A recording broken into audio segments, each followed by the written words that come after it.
Pete Moore, Mart TV. 6.45 Creedmoor. It hit really big a few years ago and it's still going on really strong. In the end I bought into it too. I had a semi-custom gun made, but I wanted something off the shelf as well, and I decided to pick the Bergara B14 HMR, which is a hunter marksman rifle. It's a bit more of a sort of, you could call it a varmint or a precision build than a standard hunter. One of the things that impressed me about it when it shot was the stock. It's a heavy synthetic or composite material, very much like the Miller A5, A3 sort of style, with a big deep butt and an angled pistol grip. It's in brown with like a black overweb, so it's quite attractive. The comb height is adjustable and length of pull is adjustable using spacers. And the gun comes as standard with a nice trigger guard, ambi mag catch and a 5-round magazine. Up until the point of testing this stock, which is the GRS Bifrost, I thought that the HMR stock was one of the best ones I've ever had for this sort of rifle. But I did find in use that the Bifrost just aged it in a number of areas, which I did like.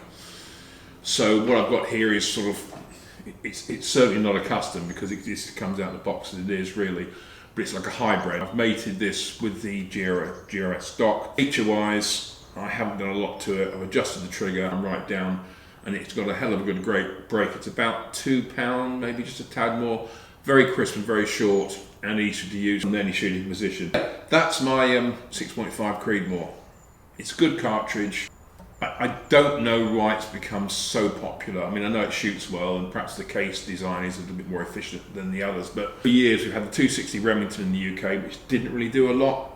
Good cartridge, say basically the 260 Remington is an Imperial 6.5 Swedish, and of course we've got the 6.5 Swedish, which is a long action cartridge, 6.5 by 55, which is an exceptionally good performer, and it's been a good performer since about 1896. Every single sort of people that shoot rifles, be it hunting or target, are looking at the Creedmoor or shooting Creedmoors now. I mean, there's more sort of improved cartridges out there, but it's one of those rounds that just hit, a bit like the 17 HMR, it just hit the right time and everybody loved it. I opted for an Ammotec bipod, as I've said. Ammotec makes some very heavy, solid, precision type tactical bipods, and this is their sort of not their entry level model, but it's quite simple compared to some. As can be seen, the legs are not adjustable. They have rubber feet. It's about the right height, I would say, for what you need, but occasionally it might not be. And this is a strange thing about it. You can adjust the height using the legs. So you just take the weight of the rifle, pull down, and these unlock and then relock in a forward position. So if you've got a very wide bench, or you've got somewhere you're sitting and you've got some support further on, you can actually mount it on that, which is quite clever. Conversely, if you haven't got such a good space, you can reverse like so, and there's a more compact depth for support. Obviously the legs can fold up either forward or back, and underneath is you have crank control, which is nice. It's a big fat thumb lever here, so you can adjust it so it's totally fixed, a little bit off. Very nice indeed. It's also QD. If you look, just pull that lever off, and off it comes. Put it back on, in, and you're there. Overall, for what it is, it's a heavy bipod compared to a Harris, but for what I need this gun for, which is pretty much sort of, you know, shooting off things, prone, sitting off the bonnet, I find it ideal. But I wouldn't stick it on a hunting rifle because it's just a bit too big and too cumbersome.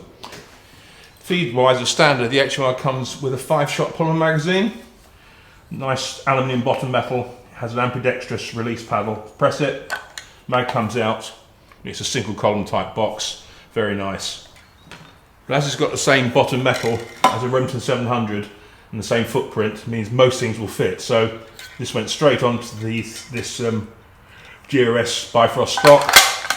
There you go. So I've got a 10 round if I need it, or a 5. The HMR comes drilled and tapped for bases. Again, the spacings are the same as Remington, so anything Remington will fit this. And I opted for a 20 MOA down rail, which is quite common for this sort of rifle. Bearing in mind it can reach out a long way. Barton Gunworks. Nice, good, thick, heavy Picatinny, which is just great. I set it in there, and it's fine. It really works very well. If we then look at the scope I selected, it's a Night Force 3.5 to 15 by 56 with 0 stock turret on top. You can set your 0 and then you can wind like a locking plate back inside the turret system, which then allows you to have a quick return to 0. I've put it in a set of tier 1 rings, and I've fitted a coaster here. It's not a proper sort of scope throw lever, it's just a coaster I picked up for I think about £1.20, and they clamp on very nicely to this scope, and it gives me a very easy way and smooth way of adjusting the magnification. The final item is a GRS Bifrost stock. It's a synthetic. The best thing about it is the pistol grip is offset 6 degrees to the right, and you get a lovely supported handhold that doesn't cock your wrist out. It's a really clever idea. Underneath you've got a gripping section hook with moulded in slots, and you get comb height adjustment with their speed lock dials. You pull it up and you push the dials across to lock it, and you also get the same thing in length of pull here, which is great, like so. And the other good thing about it is you can angle the butt pad, which is nice, so you can put it in your shoulder properly, and you can pull it out and you can move it up like that or down like that. It's entirely what you want to do with it. I find that it really gives you a very nice shoulder position, because often you find that your actual shoulder pocket is a bit angled off to the butt plate, so you can conform it exactly. And for precision type shooting, even though you could use this stock for hunting, it does give you a very nice position. Up front, the fore-end offers a generous free float and is pretty rigid.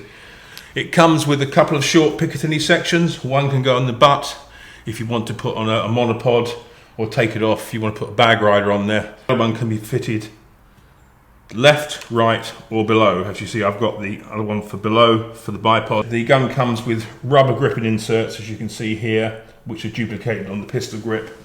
And overall, it's a cracking stock, it really is. It does everything you want it to do. I've actually taken this, put my 700 in it, which is much lighter, shorter rifle, and it makes a good hunting stock. It seems a little bit cumbersome, but it's not. It's a cracking piece of kit. So that's my HMR. It's overall a very nice rifle. It's off the shelf. I'm not sure of prices now, but I think back when I bought it, it was about 1,200 quid, and I think they're about 14 or so now. But even if you don't put a different stock on it, the actual stock that comes with it is excellent. 24-inch barrel, 1/8 twist, so it's going to reach out to 6.45 Creedmoor. It's also available in 308 as well. It's all there really. So I hope you enjoyed my look at my 6.45 Creedmoor gun. And so comment, tell your friends, support the website, and pmore.shootingsports@gmail.com. Good shooting, stay safe.